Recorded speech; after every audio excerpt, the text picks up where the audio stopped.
Hello ladies and gentlemen and welcome back to the UKLC. I'm still HitBrain, but I have subbed out Orcs and I brought Chronicler in for our next game, which is going to be Darkspawn versus MnM, not Barrage versus Fnatic. Rising is, whoop, there we are once again, changed out. Now, our first two games of the day, we've seen all of our playoff teams fight at least once. This is the last playoff team, MnM, and they're taking on Darkspawn, another team who are looking relegation dead in the eyes right now. So a lot on the line for both of these teams. You know, MnM currently in 4th place in the standings. They want to try and rise up because if they go 4th, it means they have to play Diabolus. And I mean, Diabolus, bar that one game versus XL at the beginning of today, have looked on form. Yeah, like you said, and even that game, I felt like against a team like MnM that maybe is going to put out less constant pressure than what we saw coming out from XL. Diabolus' late game generally is like really good and they're able to kind of coast on the back of that. And it's mainly the consistency of the former weeks, right? Like, I think they're the only team who repeatedly held the tower as well. Like, we're able to keep it more than 2 weeks in the end, I think. Yes, I believe so. I think they're the only team that didn't lose a challenge as well. I don't want to face a team that does that. Like, and bar Fnatic. Fnatic held once. But yeah. Even then, admirable performance from Diabolus, and as you say, as MnM, you really don't want to get into that. You don't want to just try to avoid them. And as I'm told, also in terms of players, like in terms of side selection, it's much better to just try to get higher up that playoff seeding list. Yeah, so first and second will get side selection. So you want to be first or second. Yeah. And I mean, obviously, the key thing that I keep going back to is the point system. If Diabolus win finals, the playoff spot at European Masters is given to the point with the second highest teams, not the team that came second in finals. So you want to get that second place. If you get that second place, there's always another avenue, and then you can look at finals in that way. But at least you know there's a potential that if Diabolus win, or if you win, you will make it to the European Masters. So second place is a very hotly contested point for these teams. And I think that for MnM, it's also about sending a message. You want to just get a good performance out here, because as you climb up and up the tower, as you go into playoffs, having a rough time against a team that's currently facing relegations isn't really the way that you want to get into these matches, that you want to start off your... Because playoffs are like 3 days away, and losing or just what we saw previously from XL, who bounced back really well this week, but XL vs Bulldogs was a good example where XL had so much more difficulty than a lot of people were expecting. I'm hoping for MnM that isn't the case here. For Darkspawn, though, they're looking to find something in that avenue at least, because if they don't, they're going to have a really rough time. It's been a rollercoaster for both of these teams. I mean, Darkspawn, unluckily, because the way that seedings for each week, it's random. They've drawn Fnatic like 3 times, I believe, so far. So they've had a really rough go of it. MnM, it's been up and down the whole time here at the UKLC. And, you know, we've seen some stellar games from Monk. He's been looking very good when he gets his hands on something like Cogmore. But, you know, you don't want to be the only team, only playoff team, not to make it out of at least the round of 8 in the final tower challenge. You want to make it into the semi-finals at least. Yeah. And then kind of take it from there. But for the moment, you know, MnM, we got 2 teams who've already made it out of the round of 8. They want to make it out of the round of 8 as well. There is a chance we just have the semi-finals and the finals just be what we're getting in the playoffs if Diabolus win, and then there's just like 1 extra team thrown into the mix, which could be like the Enclave, our 5th team. And that's when it comes back into that momentum that we were talking about earlier. I think it's so big that you come here in as MnM, you know you've had some consistency issues in the past. You just take this game, just completely demolish Darkspawn, and then you're looking really comfortable as you go further up the tower. And if they're able to pull that off here, because we know that they can do it, but it's more about the consistency as opposed to something like we talked about previously, Diabolus, who are like the epitome of consistency. I'm hoping to see a performance here from MnM that reinforces to me that they are a team that isn't just very high highs and relatively low lows. They can just find the middle ground in that and perform well. And that's what we're going to be watching out for as we head into picks and bans for our third game, of the day, our second of the actual week 7. Darkspawn on that blue side, MnM on the red. And we see already the Yorick ban getting taken away here by Darkspawn. And Fastlagged is subbing in for Vigo this week. So instead of Flirt and Vigo, we have the Fast and Furious bot lane, Flirt and Fastlagged.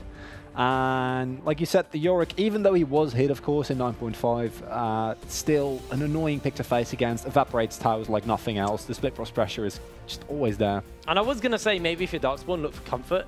They've had success when Flirt got his hands on the Draven. It's been banned away here. Want to see Darkspawn go, okay, let's maybe not try to meta, because I feel like a team versus MnM, who most likely won't play meta anyway, they're a team who are capable of it, but they always perform best when they play, you know, their style, their way of playing, their comfort picks. I feel like Darkspawn want to do the exact same thing, and that's why we saw Bulldogs have so much success over XL. They got 5 comfort picks versus XL and got a 10k gold lead because of it. Exactly, and from Darkspawn Gaming, what really impressed me last week was the way that Akkas and PFI were able to build an early lead. Then they weren't able to really capitalize on it, but the Renekton Elise that I saw last week looked really promising, at least in terms of like direct lane matchup. However, in terms of actually solidifying that and using that lead across the map, they weren't really able to find those opportunities. And I'm hoping that as we see Monk's Cockmore getting taken away there and the Kaiser getting taken at the board as well, that they are able to draft something that has similar tendencies, because that worked out really well for them. As the Stylus also gets taken away, it's just such an incredibly strong pick. You can't really afford Darkspawn to pick it up on the first round. All right, one more ban here for MnM. That Galio's open, that Jarvan is open. He's still got the Lucian open as Jarvan gets taken away. The Vladimir we've seen twice today already. Not going to be seeing it in this, well, we might be seeing it in this game, but for now it looks like they're looking for lane pressure here for Darkspawn, locking in the Lucian. Yeah, trade OP, so MnM, either they can go for something like you said, the Jarvan, the Vladimir, there's still plenty that you can pick up here, maybe the Galio as well. I don't know how it is in terms of UK, but like we back in the Benelux really like Lucian Brom, even to this day. Although I mean, Lucian Brom is the OG lane, man. I know, there's so much synergy between them. It feels so never good to play as well, right? And especially when both of them are very strong in the meta as well. MnM recognize that, so Shogun's going to get his hands on it. It's a fairly simple pick for them, but that does leave the Galio open here for Darkspawn if they want to get their hands on that. The question is what are MnM going to pick up? We've seen a lot of the Tristanas today. It's the UK comfort pick. We love this pick. And twice today it's had success, so maybe, actually no, lost to a Vayne. But it still looks pretty good. But we are actually going for another really aggressive kill lane here for MnM as they lock in the Kalista. And we've seen Kalista pop up a couple of times. Not a great win rate, though. No. Because as I was about to say, Kalista is one of the AD carries where you do kind of need to get something done in lane. Now, I think that against the Lucian, you're in a little bit of more of a comfortable spot, and that they're both going to fall off in the mid to late game.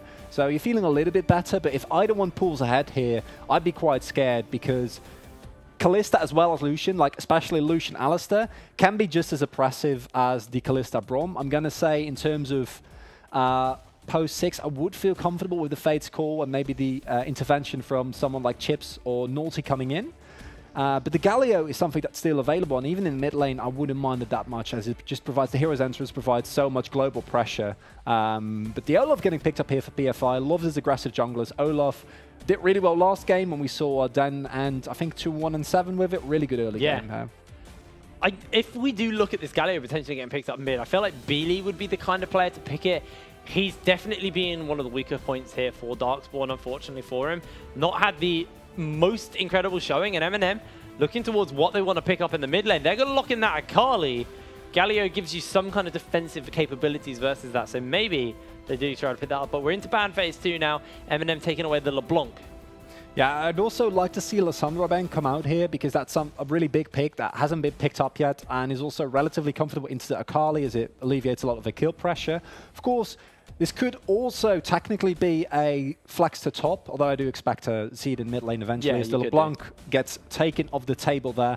And that's one of the laners that is actually able to pressure Akali right up until the point where she hits 6 and she starts to get some kill pressure under herself. The Aatrox getting taken away here as well, and it's an interesting pick to me, Aatrox, because of course it used to be basically, together with Urgot, the most dominant top laner, and ever since the nerfs, we still see him pop up every now and then. I mean, LCK still picks him up, but they also always have a hard time letting things go. But in this case, also taking it away here from Mumus. That's going to be a Lissandra ban as well. I feel like it's a more situational pick. Yeah, unlike definitely. the Lissandra, who is absolutely not generally a situational really pick. I mean, you wouldn't want to pick Akali into Lissandra. I mean, Aftershock's such a fun and interactive rune, that's why. As we do see the Nidalee get removed and banned away from Naughty.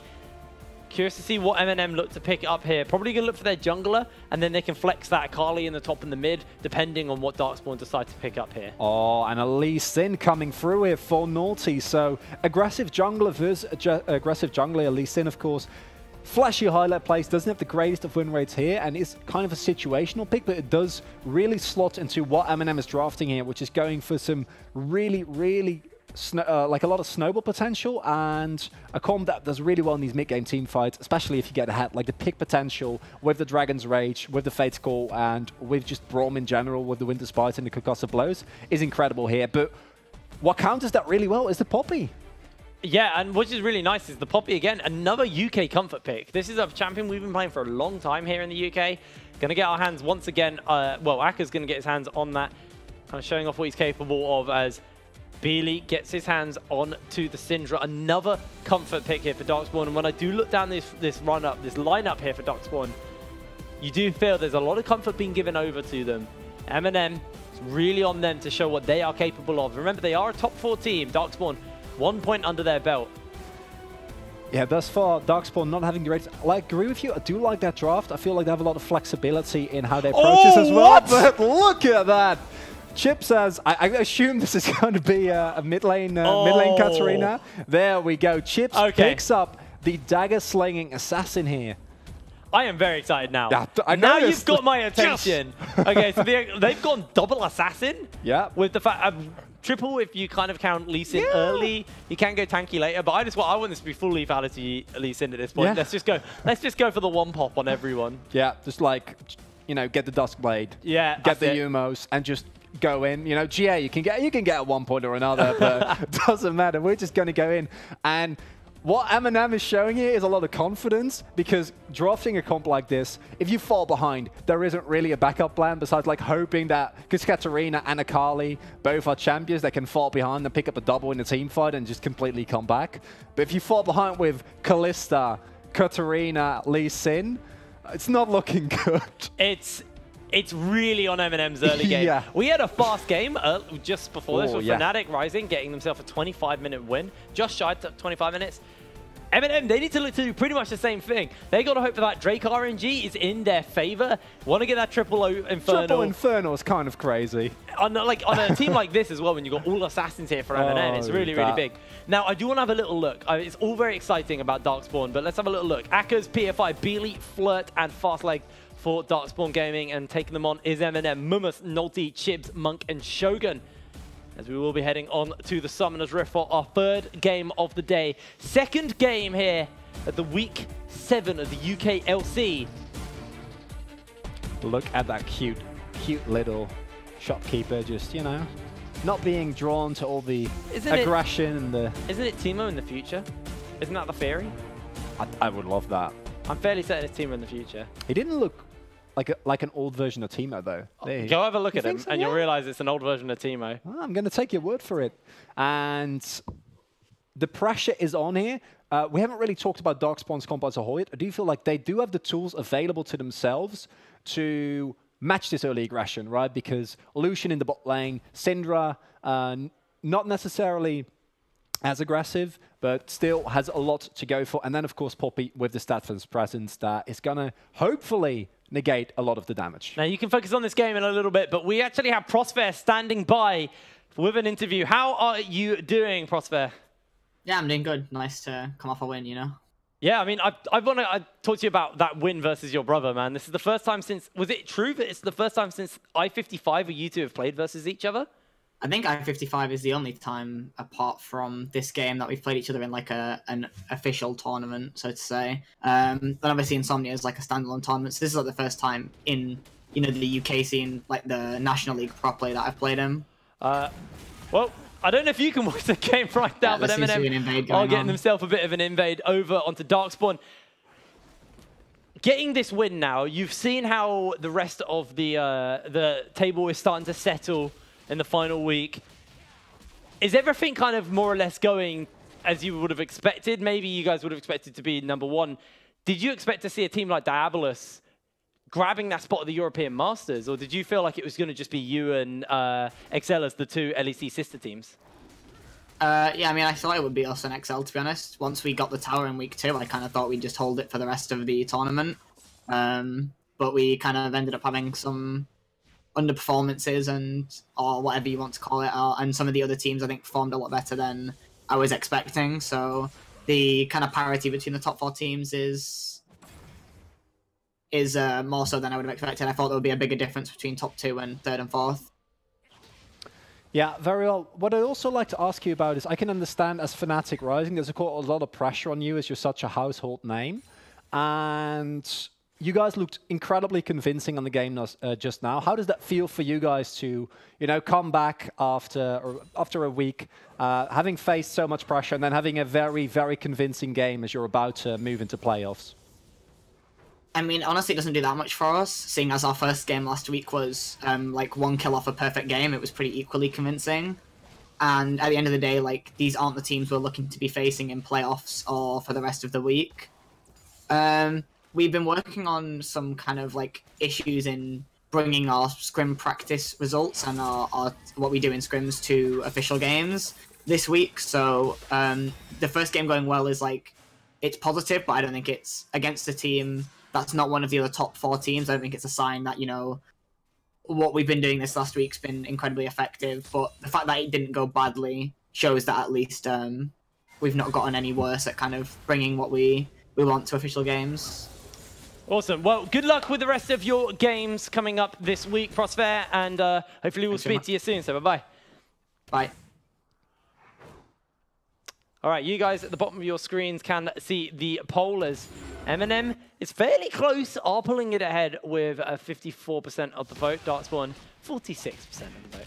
I would vote for MnM knowing nothing, just looking at the team comp. Like, you're just coming in, you haven't followed the past weeks. You come in, you look at MnM, you see Katarina, Akali, and Lee Sin. I can understand it.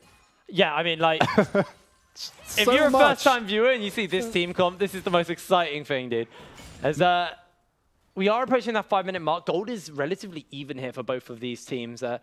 Chibs going equal with Beely in the CS department, but has a wave crashing into him and has the mana advantage because Katarina doesn't use mana, which is quite nice. Yeah, it is, especially as Beely is starting to get a little bit low there, and Chibs can just spam his spells without any problem whatsoever. With the boots finished now, PFI is probably going to be looking for a Predator gank. We see him moving towards top as well, but with Akkas just going back, he's going to use the teleport there, and then if Mummers goes in, maybe we're going to see some action there.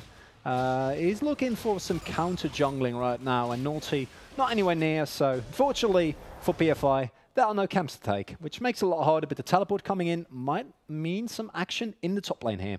Yeah, you can see Mummus has actually been caught out, has got that shroud available. PFI pops the Predator. Mummus just trying to dodge it away for the moment, throws out the E. Akkas can intercept here as he jumps over the wall, and Mummus gets away with the escape. And doesn't even have to use anything there. Flash still available, just a teleport that you were going to use anyway. And really clean escape there. Predator, unfortunately, not being able to find the first kill, and it's not the absolute worst for PFI as you're facing off, or you're facing against a jungler that also doesn't skill great. But I do feel like Olaf, even more so than Lee Sin, loses a lot of play potential as the game progresses. While the Dragon Rage always, the big insect plays and just in general the zoning that it provides is always something that you can make good use of. Olaf at one point just stops being an actual champion, just tries to run and then dies. I feel like, at least in a team fight where you're versus tanks, Olaf can be a little bit more useful because he just negates the CC and runs onto the backline. But the problem is there's 3 assassins who are going to be jumping onto your backline and are going to be infinitely more useful in the later stages than you will be. So, can already see Nolty's starting up this Ocean Drake. I did want to track him early. He is on a jungler who thrives in the early game. The matchup has been nice for him in the way the champ select means, but actually he doesn't fall off quite as hard as typically we know, at least in to do so. But he does still need to be proactive on the map. He does want to get his Katarina rolling. He does want to get his Akali rolling. And I'm curious to see what Mummus opts into build-wise here, because we've seen the rise of the kind of more AD-based or the Bruiser-based Akali, where some people have been opting into the Death's Dance instead of something like the Hextech Gunblade. I think we're going to be looking at a Gunblade here indeed, yeah. But, we'll see. MnM known for doing some extraordinary stuff, so maybe in terms of builds, they also want to shake things up. Lovely setup there as well from Monk and Shogun. Just the incredibly big wave that they were able to build up there means that there is just nothing that Darkspawn can do. There's no way that they can really contest that Ocean Drake, because Flirt was already quite far behind, and then if he'd also even thought about giving up, he would have lost so many minions. And on the back of that, already a small early game advantage here for MnM, but we're not really seeing any explosiveness yet. And I gotta imagine that once we start people seeing hit the level 6, as Naughty now, Ding 6, Chibs and Mummers are already level 7 as well. And this is where I expect to see a lot of explosiveness, because that's what we're excited about. We haven't seen it yet, but you know that with these team comps, the moment that team fights actually starts happening, we're not going to see two teams just kind of, you know, stand across each other and like hit each other a little bit. Now everyone's going to go in. And we're going to get some explosions. I mean, there's a lot on the line for both of these teams. They don't want to, you know, especially for Darkspawn, you know, they're looking relegation, stand in the eye. MnM, in a spot where getting out of 4th would be relatively hard for them just because of how XL were the closest team to them, and now they've got that tower, have just accelerated ahead of them. But it's not off the cards. It's not impossible for MnM to actually not make 3rd. They would have to take the tower, I believe, to be able to catch up to the likes of XL. But if they can do so, that would be great for them. But Naughty here has set himself up in the tri-bush. PFI's waiting in the wings, just kicks a blast cone over the wall. And something that is going very well is just in terms of sheer laning matchups. If you look, especially the bottom lane and the top lane, I think that Akali in general, like specifically really impresses me. The fact that Mummers is able to completely negate a gank that's thrown his way, is able to build up such a huge CS lead on a champion that traditionally doesn't really do well in the early game. See the flute footwork being taken there as well, just to be able to get some extra sustain. And then coming out of lane, or at least it's currently being in lane with a 26 CS advantage. That's quite impressive.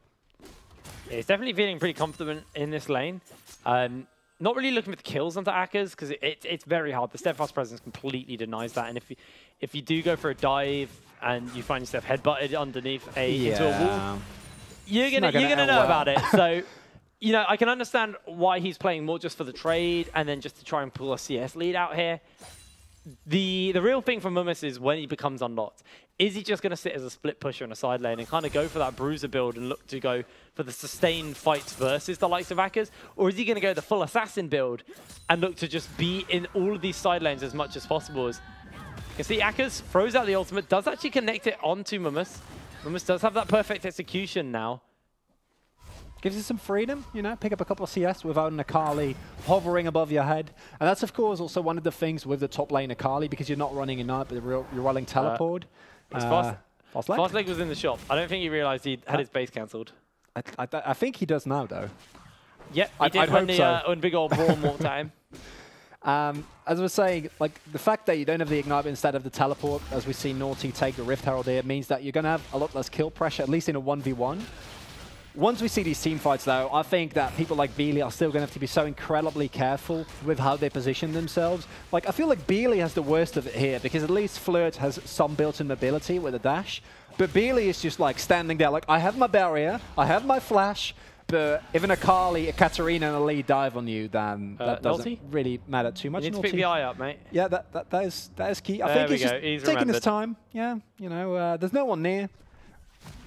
Gets it eventually, also gets to pick up the scuttle. I would have loved for someone to come in there, though. Now, Chronicle, for the last 2 games we've had together, they've been fairly chill in the early game. Not a lot has happened, and then suddenly it just goes mad. It goes absolutely mad. I'm expecting that with this game. I feel like once the chaos starts, neither team's really going to want to give it up. As Mummers, actually, we're going to trade here onto Akkers. There's just no kill pressure, right? Like, if Akkers plays it well, with the Spectre Scout, with the Kindle Gem, and with the Steadfast Presence, just makes it so hard for Mummers to actually get his full combo of and actually threaten him. PFI hasn't really been an impact here, neither has Naughty, and I agree with you. And my real question is, when are we actually going to see the action? Last time we saw a really nice setup from MnM, meaning that they couldn't really go for the Cloud, or for the Ocean Drake rather, as the Cloud Dragon has now spawned. No free Infernals this time, unfortunately, so... No, but Fast Legs coming in, does have the flash headbutt pulverized, connects it onto one, the axe is there on the Shogun. He can look to jump out, Fate's Call comes in, the teleport's on. This is going to be the fight, that's going to be the Glacial Fissure onto one, and Mummers enters in. First blood picked up by Monk. Teleport completes, and Akkers is now into the fray. Steadfast Presence denies any more chase here for MnM, but Mummers is dancing with death right now. He wants to go for that dive.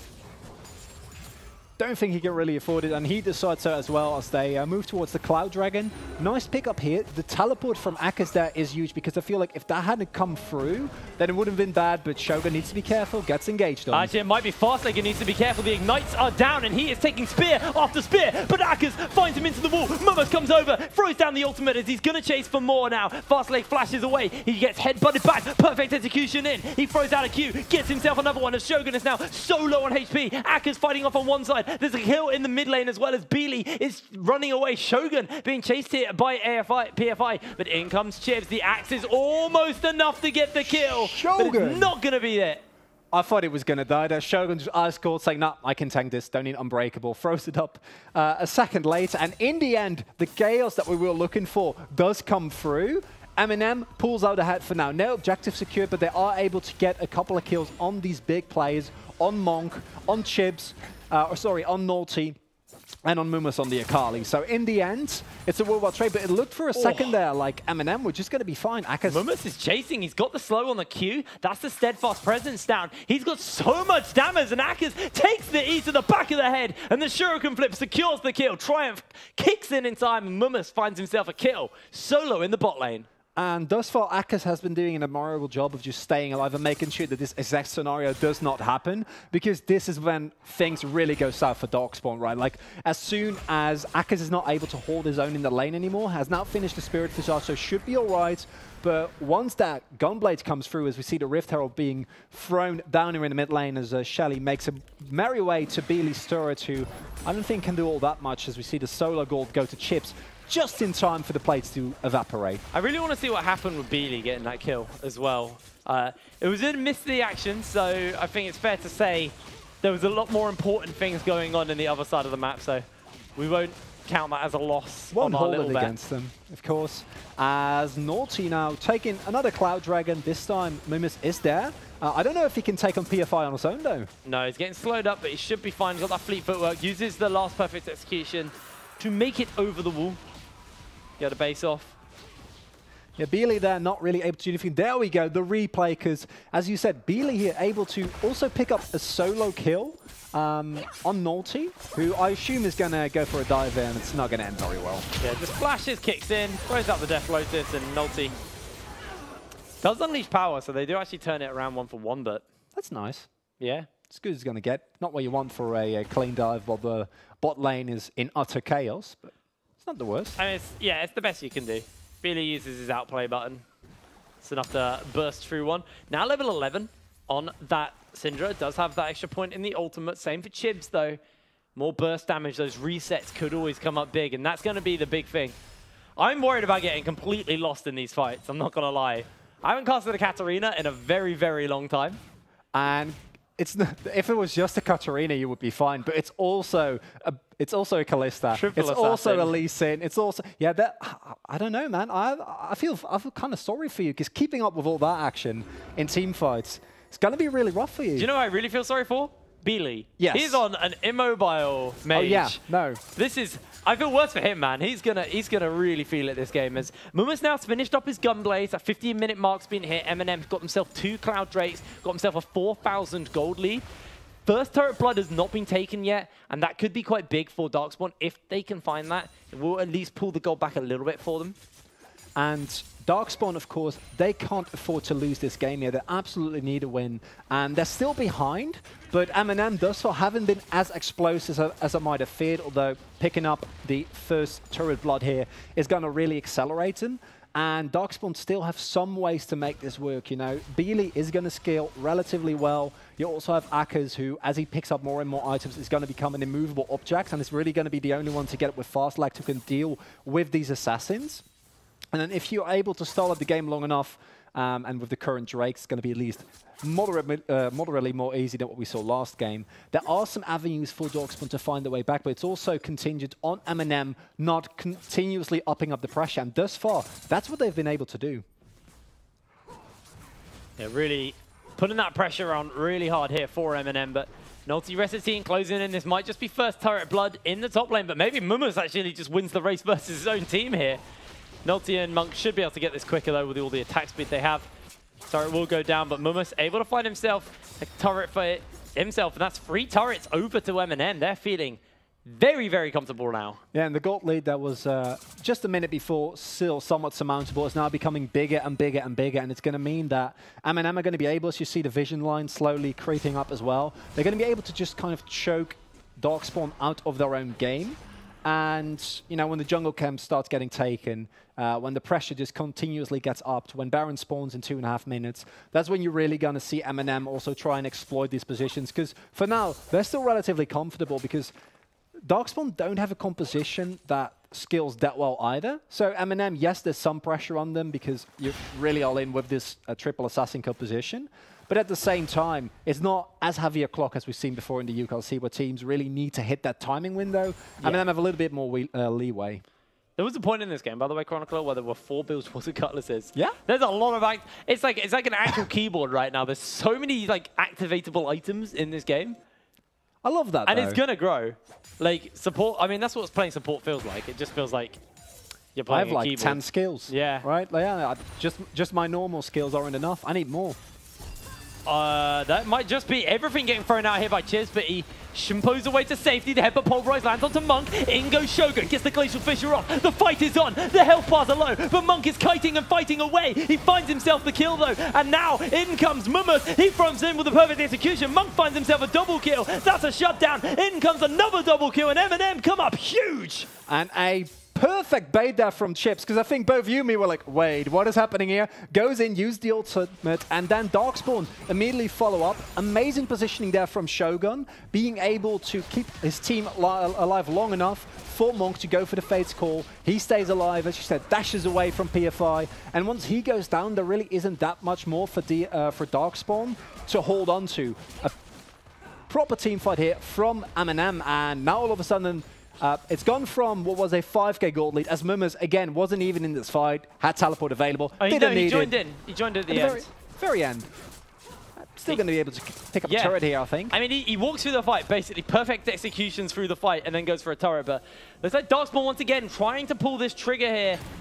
Closing that gap, but Chibs is joining up 5 members of MnM. You really don't want to be running at them if you're Darkspawn, but they don't want to be giving up yet another Cloud Drake. Akka's on that flank. Dodges away from the resonating strike, sorry. The Sonic kick.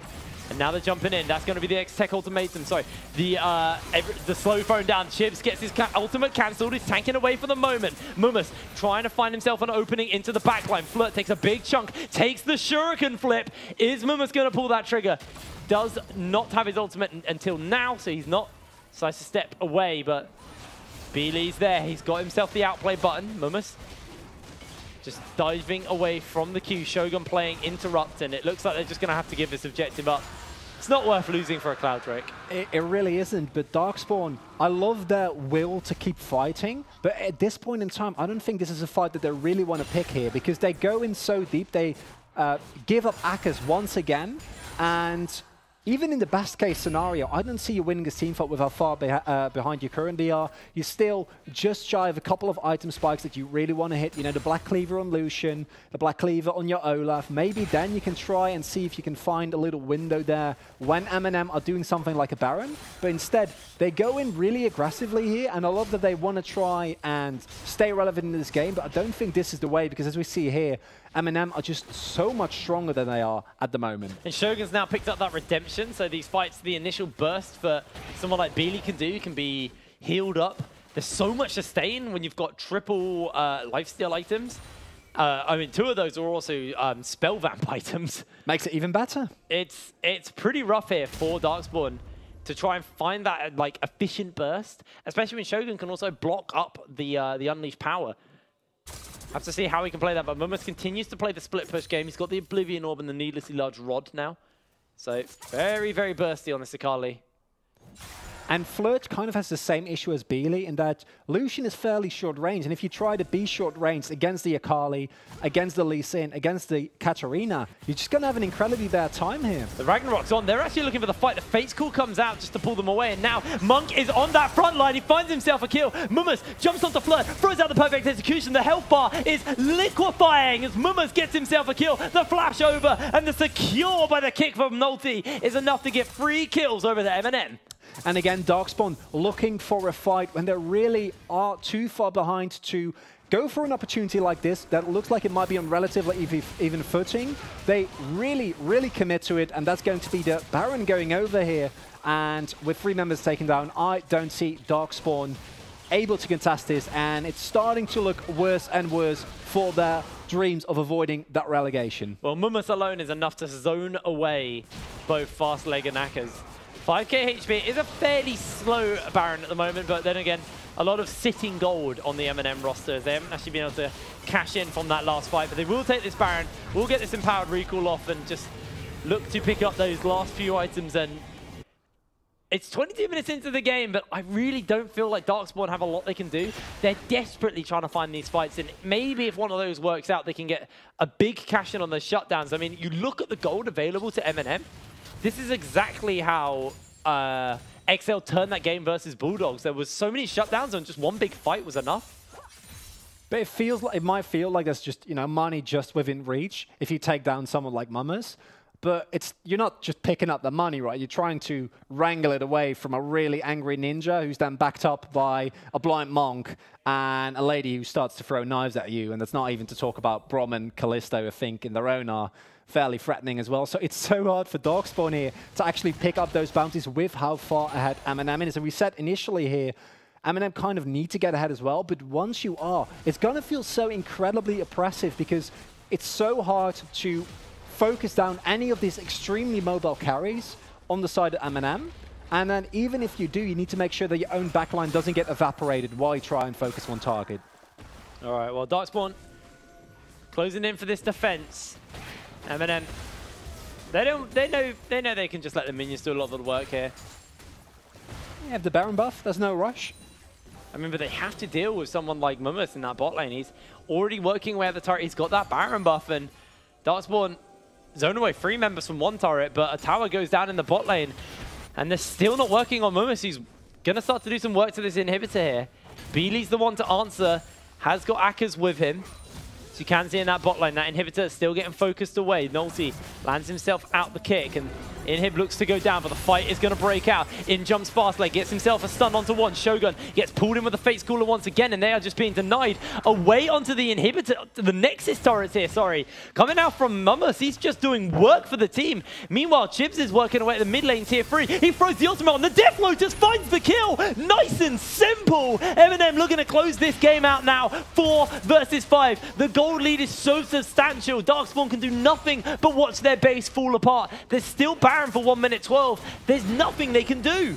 And an expertly executed 3-1-1 here coming out from MnM. The Fate's Call makes it so easy for Shogun, who with the Unbreakable can tank so much upfront damage. Then if he's even close to dying, just take him out at the fight, throw him away. Meanwhile, Mummus and Chips do incredible amounts of damage to the base of Darkspawn. The 3rd inhibitor is about to go down here, and MnM are looking hot in the first game of tonight here. Well, Fastleg goes in for one desperation play. The Scat of the Week doesn't connect onto the key targets as Chips is able to find his way in. The Glacial Fissure has gone down, and Chips now lumps into the backline. Death Lotus is enough to find one, but Mummus follows up, gets scattered back, but doesn't get stunned. Everybody on Darkspawn is dying, is melting. The Nexus is now open. The minions do the work, and Beely has to somehow play out versus 4 members. The kick connects, and Nolty jumps in. The Zonyas, everything goes down. Beely falls, and Nolty lives. Down goes the Nexus in 25 minutes. MnM crushed Darkspawn.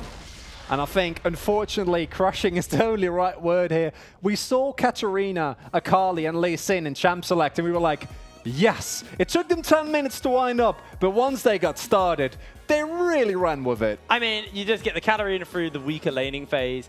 The Akali, you talked about how the laning phase was fairly weak, but that wasn't the case in that game. Absolutely fantastic. And our MVP coming out of that game was Mummus, who, I mean, 4-0-4, it's hard to pick. Everyone played really well that game. I loved Shogun's play as well. I think that the combination of that bot lane just providing them so much utility here, but the fact that you're able to win that lane as a Kali on your own is quite admirable, because let's not forget, I don't think he got any attention whatsoever. Yeah. For, like, just nothing. And then on the other end, he was almost ganked. Had a really nice escape, so definitely deserved MVP here. And like you say, when you have 3 assassins on a team who all go in big or go in home, in the end, Mummus was the one who went big. You know, if you guys disagree with that, you feel like someone else from MnM maybe deserved MVP, or even from Darkspawn for not tilting in that, absolute spanking. You can head over to our Twitter at LVPUK. Use that hashtag UKLC and let us know who you think is your unsung hero. And at the end of today's show, we will put up a vote for our top 4 players, and you guys will let us know who your unsung hero was. I think it's hard to call. Shogun, I think, played very well in that game. I mean, like, every time they invested everything to kill Shogun, and then it was just like, back into me. Not going to happen. Yeah. Just fantastic game. But with that, we are going to go to a quick break. And when we're back, we'll be back with game 4 of the day. So don't go anywhere. See you in a second.